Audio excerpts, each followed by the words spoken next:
இன்னொரு நாவல் ஒன்று எழுதினேன். அதிலிருந்து ஒரு சில வரிகள் உங்களுக்கு நான் படித்து காட்டுறேன். அதில் அந்த ஸ்டோரி ஒரு முன்பிறவி ஸ்டோரி. அதில் எப்படி இருக்குதுன்னா, ஒரு ஒரு சயின்டிஸ்ட், ஒரு காலத்தில் சயின்டிஸ்டாக இருந்தவர் இப்போ ஒரு சாமியாராக மாறி இருக்கிறாரு. விஞ்ஞானி வந்து சாமியாராக மாறி இருக்கிறார், ஆன்மீகவாதியாக மாறி இருக்கிறாருன்னு சொல்லணும். சரி.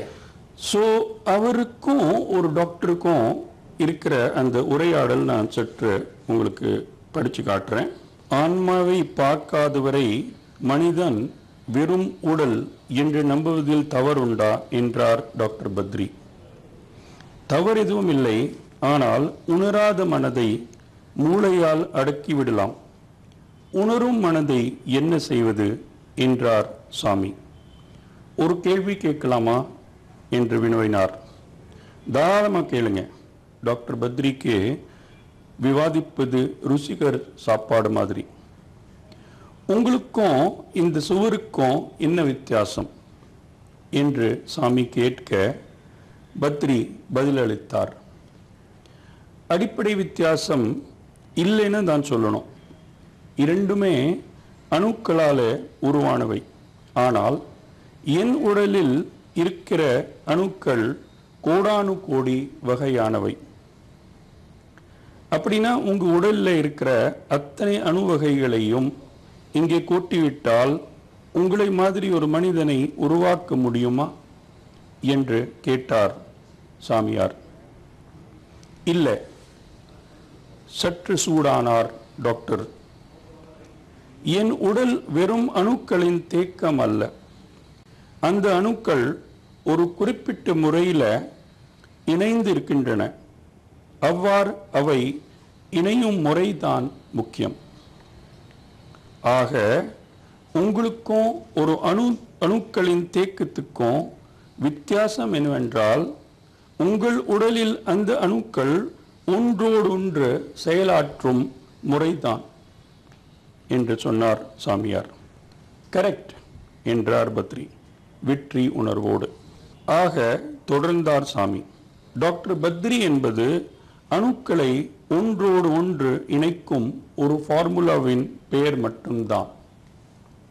பத்ரி மௌனமானார், யோசிக்க தொடங்கினார். இன்னொரு நாவல், சிக்கல்னா ஒரு நாவல் எழுதினேன். அந்த நாவலிருந்து ஒரு பகுதி படிக்கிறேன். ரேவதி தன் வீட்டின் வாசற்படியில் தன் கல்லூரி காலத்து காதலனுடன் அவர்களுக்கு இடையே வெறும் ஓரிரண்டு அடி தூரத்துடன் நின்று கொண்டிருக்க அவள் மனதில் உணர்வுகளும் எண்ணங்களும் வெள்ளமாய் ஓடின. ஒவ்வொரு ஆணுக்கும் ஒரு தனி வாசனை உண்டு. அதை காதலி அல்லது மனைவி மட்டுமே தான் கண்டுபிடிக்க முடியும் என்று அந்த காலத்தில் ரேவதி அவனிடம் அடிக்கடி சொல்வாள். எவ்வளவு தூரம் வரை என் வாசனையை கண்டுபிடிக்க முடியும் உன்னால் என்றொரு முறை ரவீந்திரன் குறும்புடன் கேட்க அவளோ 100 கிலோமீட்டர் வரை என்று பதிலளித்தார். இப்பொழுது பக்கத்தில் நின்றிருந்து ரவீந்திரனின் அதே வாசனை அவளை 20 வருடங்களுக்கு பின்னோக்கி நகர்த்து அவன் என்னை அணைத்து கொண்டால் என்ன என்ற ஆசை அவளை நெஞ்சத்தை ஆக்கிரமித்தது. ஒரு கணம் தான் கல்யாணமானவர் என்பதை மறந்து மனம் நெறிகளை உடைக்க துடித்தது. 20 ஆண்டுகளாக அணைந்திருந்த தீப்பொறிகள் அவளது மனதை இப்பொழுது தாக்கின. கருத்து செறிவோடு எழுதுறீங்க, எல்லாமே நல்லா இருக்கு. இன்னும் நிறைய எழுதலாம்னா இப்போ பிளான் பண்ணிட்டு இருக்கேன். இப்போ ஒரு வெப்சைட் நான் இப்போ இணையதளம் ஒன்று ஆரம்பிச்சிருக்கிறேன். அதனுடைய பேர் dogratamil.com அப்படின்னு பேர் வச்சிருக்கிறேன். சரிங்க. இப்போ நம்ம தமிழ் புத்தாண்டுக்காண்டி ஏதாவது நீங்க ஒரு கவிதை சொன்னா நேயர்கள் ரொம்ப அந்த மகிழ்ச்சி அடைவாங்க. அது நான் ஆக்சுவலாக தமிழ் புத்தாண்டுக்கு உங்களுடைய நேயர்களுக்கு வாழ்த்துக்களும் சொல்லணும்.